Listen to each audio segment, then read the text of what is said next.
At 14, Peyton Brooks was kicked out by my family after my older sister framed me. 20 years later, she confessed, but it was too late. They'd already shattered everything. I'm not here for sympathy. This is just how it all exploded. That Saturday in Billings, Montana, the house was packed for one of Mom's big family dinners, grandparents, uncles, cousins, the works. Dad was grilling steaks out back, and I was setting the table with my little brother trying to keep things smooth. My sister had been acting off all day, fidgeting, avoiding eye contact like she was hiding something big. Then, midway through dessert, she jumped up, tears streaming, voice breaking. "Peyton attacked me," she blurted. "She got mad last night and hit me hard. See?" She yanked up her sleeve, revealing bruises on her arm, fresh and swollen. The room froze. I stared, heart pounding. I hadn't laid a hand on her. What? No, I didn't. But before I could finish, Dad lunged forward, his face twisted in rage, and struck me across the cheek. "How could you?" he roared. Mom pulled my sister close, glaring at me. "Our daughter would never lie," she snapped. "But you get out of this house right now." Cousin stood there, nodding along, and the others murmured in shock. Dad grabbed my arm, dragging me toward the door as I protested. "Please believe me." No one did. They tossed my stuff onto the lawn clothes backpack, everything, and slammed the door. That night, my phone rang. It was my boyfriend. "I believe you, Peyton," he whispered. "But my parents say if I talk to you again, they'll call the cops. I'm sorry." Click. Gone. If this tale of betrayal resonates with you, hit that like button, subscribe, and turn on notifications for more gripping family stories that hit close to home. 3 days later, I was still huddled in my car behind a gas station on the edge of Billings, Montana. The cold seeped through the cracked window, biting into my skin like needles. I had barely slept, my stomach twisting from hunger after scavenging scraps from dumpsters. The blanket from my backpack did little against the night frost, and every passing headlight made me flinch, wondering if someone would spot me and call the cops. I started the engine with the last bit of gas, heading east without a map. The road blurred through teary eyes as I crossed into South Dakota, the flatlands giving way to rugged hills under a gray sky. My hands gripped the wheel tightly, knuckles white until the fuel light blinked red. I coasted into Rapid City, pulling over behind some abandoned storefronts. Exhaustion hit hard. My body ached from the cramped space, and I needed food, shelter, anything to keep going. Wandering the streets on foot, I spotted a small bakery tucked between a hardware store and a thrift shop, with a help wanted sign in the window. The aroma of fresh bread wafted out, making my mouth water and my stomach growl louder. I hesitated, smoothing my wrinkled shirt, then pushed open the door. The bell tinkled softly, announcing my arrival. Behind the counter was a woman in her late 50s with gray-streaked hair tied in a bun and flour dusting her apron. She looked up from arranging cookies on a tray, her eyes narrowing at my disheveled appearance and the fatigue etched on my face. "Can I help you?" she asked, her tone cautious but steady. "I saw the sign outside," I replied, trying to sound confident. "I'm looking for work. I can clean, wash dishes, whatever you need, please." She wiped her hands on a towel, studying me for a long moment. "You look like you've had a rough time, kid. I'm Mrs. Finley. I own this place. Ever worked in a bakery before?" "No, ma'am, but I'm a quick learner and hard-working." Mrs. Finley sighed, then nodded toward the back.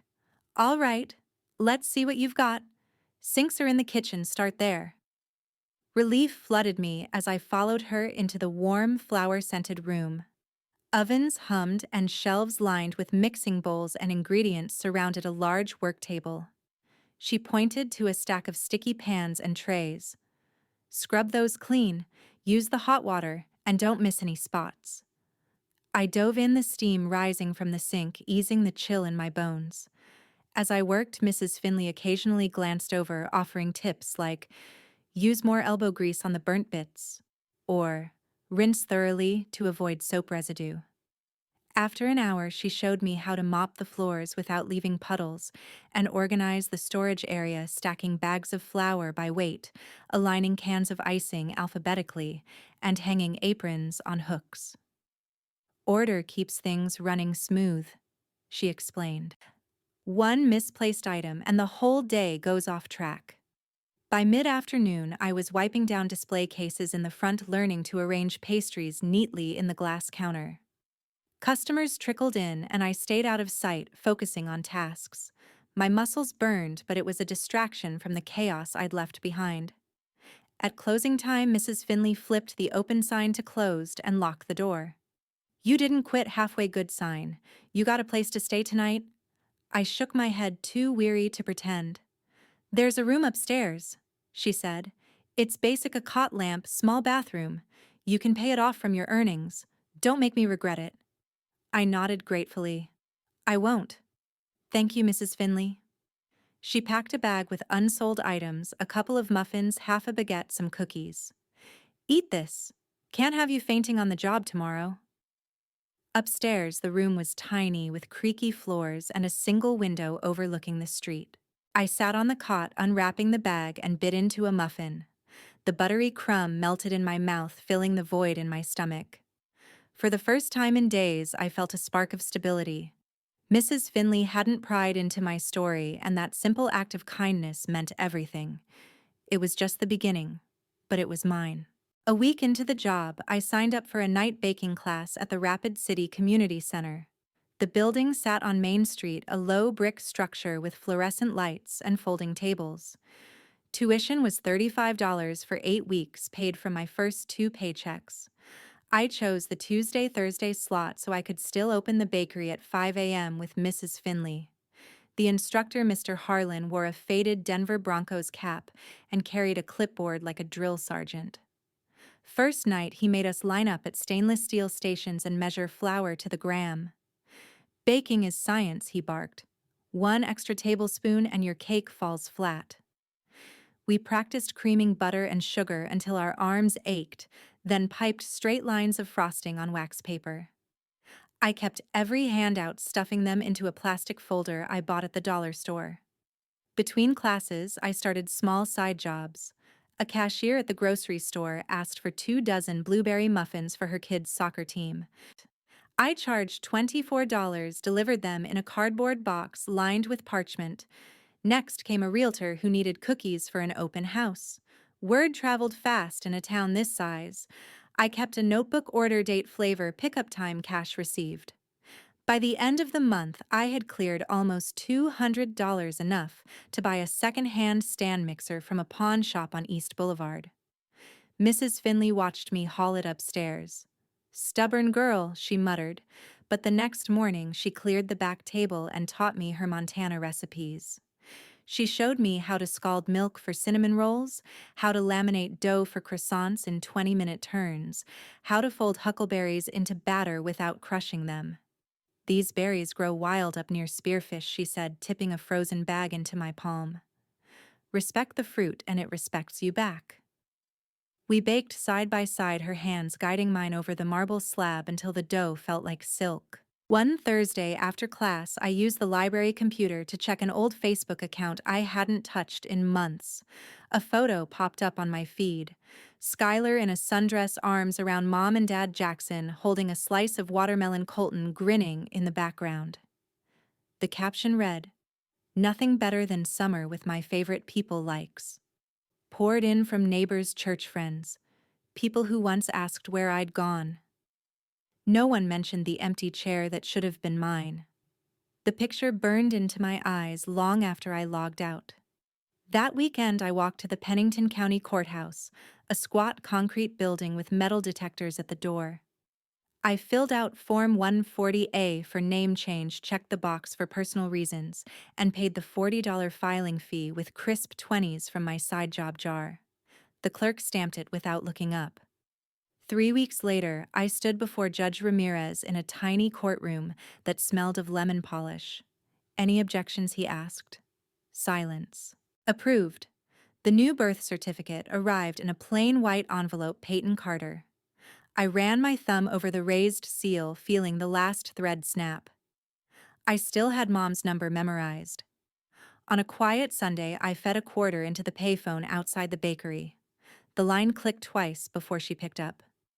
"Hello, Mom, it's me." The pause lasted so long I thought she'd hung up. Then her voice sharp as winter wind. "I told you never to call here again. You made your choice." The receiver slammed down, the dial tone buzzing in my ear like a hornet. I stood on the sidewalk, breath fogging in the October air. A delivery truck rumbled past. I slipped the quarter back into my pocket, turned, and walked inside. Mrs. Finley was pulling a tray of huckleberry scones from the oven. The smell wrapped around me like a promise. I tied on my apron, rolled up my sleeves, and started measuring flour for the next batch. From that day forward, Peyton Carter was the only name that mattered. 2 years passed as I honed my skills. I decided to launch a small catering company focusing on local events around Rapid City and the Black Hills area. I named it Carter Catering, keeping it simple with a logo of rolling hills and a pie slice. Starting from scratch meant long hours planning menus tailored to South Dakota tastes: buffalo sliders for rodeos, wild rice salads for corporate lunches, and berry cobblers for weddings. I rented a commercial kitchen space in an industrial park off Highway 44. Equipped with walk-in coolers and industrial ovens I bought secondhand from a closing restaurant. My first big break came from a regular at the bakery, a event planner named Mrs. Larson, who organized the annual Black Hills Film Festival. She sampled my trial platters, mini quiches with local herbs and cheese boards with artisanal crackers, and placed an order for 500 appetizers. "Your flavors capture the region," she said over coffee at her office. The contract was worth $1,500, enough to cover rent and supplies. I spent days prepping, chopping vegetables in bulk baking trays of phyllo cups, and assembling everything with precision to avoid waste. With the payout, I scoured classified ads for a used van. I found a white Ford Econoline from 2005, listed for $3,000 by a retiring florist in nearby Sturgis. It had high mileage but a clean engine and plenty of cargo space. I haggled it down to $2,500 using my savings to add custom racks for trays and a vinyl wrap with my company logo. The van became my mobile headquarters, allowing deliveries to remote spots like Mount Rushmore visitor centers or Custer State Park picnics. Driving it home felt like claiming independence, the engine humming steadily as I navigated winding roads. Business picked up steadily. A Chamber of Commerce mixer led to weekly lunch orders from City Hall, featuring wraps stuffed with roast beef and horseradish aioli. I hired my first part-timer, a college kid named Tim, to handle packing while I managed recipes and client calls. We expanded to themed events, harvest festivals with pumpkin spice treats, and holiday parties with gingerbread displays. Revenue climbed to $5,000 a month by year, 3 letting me quit the bakery full-time and focus on growth. I attended networking mixers at the local Rotary Club, handing out business cards printed on recycled paper. During a slow evening in the kitchen testing a new bison empanada recipe, I opened my laptop to update the website. Idly, I checked social media for inspiration from other caterers. A suggested post appeared, a family photo from back home, everyone gathered around a birthday cake with candles flickering. Skylar blew them out. Mom clapped beside her, Dad held a gift bag. Jackson laughed in the corner and Colton raised a toast. The comments overflowed with "Happy birthday" and heart emojis from old acquaintances. No trace of absence, no empty seat. They'd erased me completely, celebrating as if life rolled on perfectly. The sight hardened my focus. I closed the tab, vowing to channel that energy into expansion. I applied for a small business loan at First Interstate Bank, securing $10,000 to buy a second van and upgrade equipment. Marketing ramped up, flyers at tourist spots like the Crazy Horse Memorial partnerships with hotels for conference buffets, and social ads targeting Black Hills weddings. Orders surged, a corporate retreat for 200 guests, complete with gluten-free options and vegan desserts. Tim and I worked overtime perfecting logistics like temperature-controlled transport to keep salads crisp. Amid the bustle, a message pinged on my phone from an unknown number. It was Colton, my cousin, typing, "Hey Peyton, it's been ages. Saw your new name online. Can we talk?" I regret how things went down. I read it twice, thumb hovering over reply. Memories flashed of him nodding along that night, backing Skylar without a word from me. I deleted the message without responding, pocketing the phone. Business waited no time for distractions. I loaded the van for the next delivery, the engine roaring to life as I pulled out, committed to building what they could never touch. 20 years later, my phone vibrated during a staff meeting in the warehouse. The number showed a Montana area code, unknown, but familiar somehow. I let it go to voicemail, focusing on Marissa's update about the upcoming Rapid City Art Festival. But when the screen lit up again, I excused myself to the office and answered. "Hello. Peyton, it's Noah." The voice hit like a distant echo, deeper now, but unmistakable. My ex-boyfriend from high school, the one who'd cut ties under pressure. I leaned against the desk, gripping the edge. "Noah, how did you get this number?" "Found it on your business site. Listen, I wouldn't call unless it was important. Skylar got arrested last week." The room spun slightly. I sat down, staring at the stack of order forms. "Arrested for what?" "Falsely accusing some guy at her office of attacking her. He lawyered up, proved it was a lie. During questioning, she broke down and admitted everything, including what she did to you." I closed my eyes, the words sinking in. "She admitted it." "Yeah. Said she framed you to cover up a hit and run. She was at a college party, drove drunk, sideswiped a parked car, and panicked. Blamed you because you were home that night and she knew the family would buy it. Thought it'd blow over." The motive clicked into place like a missing puzzle piece. All those years wondering why, and it boiled down to her stupidity. And now, she's facing charges for defamation and filing a false report. The whole town's talking. Your name's cleared in the records, but I thought you deserved to hear it from someone who always knew you were innocent. We talked for another 10 minutes, awkward but civil. He mentioned his life, a wife, kids, a job in construction. I kept it surface level, mentioning the catering business without details. When we hung up, I sat there, phone warm in my hand, a mix of numbness and quiet fury washing over me. Before I could process, the phone rang again. This time, no unknown number, it was the home line from Billings. I answered on the third ring. "Mom." A sob echoed through the speaker. "Peyton." "Oh God, Peyton. We heard. Skylar told the police the truth. We didn't know. How could we have known?" Her voice cracked, but it stirred nothing in me. "You didn't want to know. You chose to believe her without asking me. Please, baby, come home. We can fix this. Your father is devastated. Jackson misses you. Colton, too. We're family." I cut her off. "Family, you threw me out like trash. Don't call me baby." I pressed end, the screen going black. My hands shook as I blocked the number, deleting the call log for good measure. An hour passed in a blur, approving menus, signing checks, anything to stay busy. Then my email chimed. Subject, "Please read this, Peyton." From Dad's old address. I opened it, the cursor blinking like a heartbeat. "Dear Peyton, I can't sleep knowing what we've done. Skylar's confession hit us like a truck. She explained the car accident, how she lied to avoid consequences. We believed her because she was always the responsible one. But that's no excuse. I replay that night over and over, the dinner, her bruises, my hand on you. I was wrong. So wrong. Your mother cries every day. Jackson asks about you. Colton says we need to make amends. The house feels empty without you. Please meet us. Anywhere, anytime. We want to apologize in person.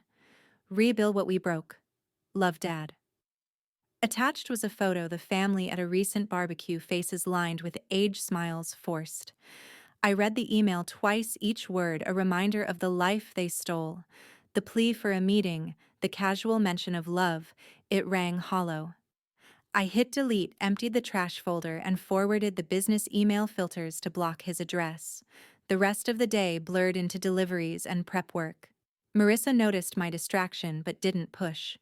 By closing, the initial shock faded into resolve. They wanted forgiveness on their terms, but I owed them nothing. The truth coming out changed facts, not scars. The very next morning, a silver sedan pulled up outside Carter Catering. Mom stepped out clutching a foil-covered casserole dish like a peace offering. She looked 20 years older, hair gray, shoulders hunched. Marissa buzzed her in before I could stop it. "Peyton, honey," she started, voice trembling. "I brought your favorite chicken tetrazzini, just like I used to make." I stayed behind the counter. "Leave it on the desk and go." She set the dish down, eyes pleading. "5 minutes. Please. We're begging you. You begged me 20 years ago to believe you. I begged you to listen. You chose. Now I choose. Security is on speed dial. Walk out or they'll walk you out." Her lip quivered. She backed toward the door, casserole untouched. "I'm so sorry," she whispered. I turned away until the bell chimed her exit. 3 days later, Dad showed up in a wrinkled blazer pretending to browse the portfolio wall. "Quite the operation you've built, kiddo. Proud of you." His smile didn't reach his eyes. I pressed the intercom. "Front desk, send Rick up." Dad's face fell. "You don't have to do this." Rick, our off-duty cop, appeared in seconds. "Ma'am says you need to leave, sir." Dad tried one last line. "Family first, Peyton." "Rick, show him the sidewalk." Rick took his elbow. Dad didn't fight, just shuffled out, muttering about respect. The door locked behind him. A week after that, I drove 3 hours to the Women's Correctional Facility in Billings. The guard led me to a gray room with scratched tables. Skylar shuffled in wearing orange wrists, cuffed face stripped of makeup and arrogance. She sat, tears already falling. "I'm sorry," was all she managed before sobbing. I waited, arms crossed. "It was the night of Sarah's graduation party," she choked out. "I drank too much vodka, took Dad's truck, scraped Mr. Henderson's Buick." I freaked. "Knew I'd lose college money, maybe jail?"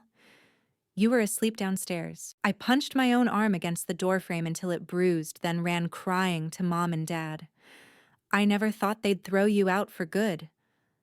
I just needed one night to fix the car." I leaned forward.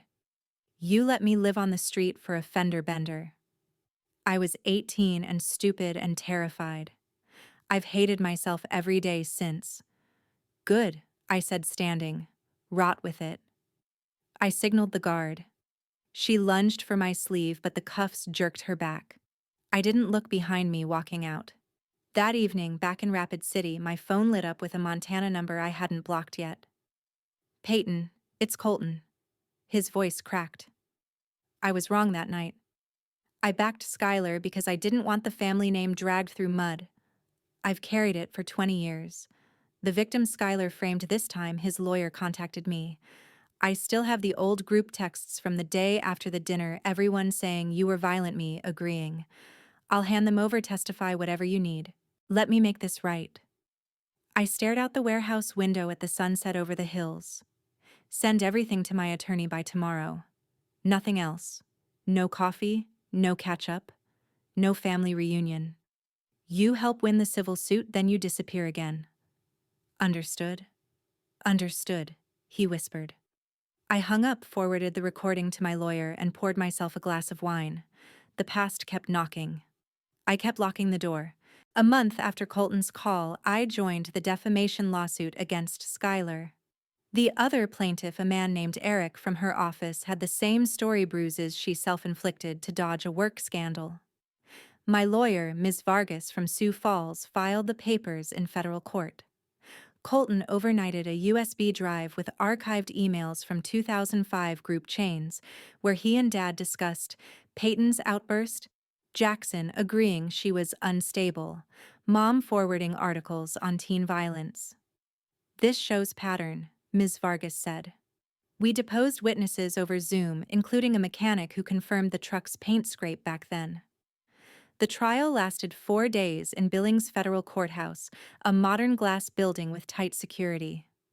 I testified, first recounting the dinner accusation without emotion.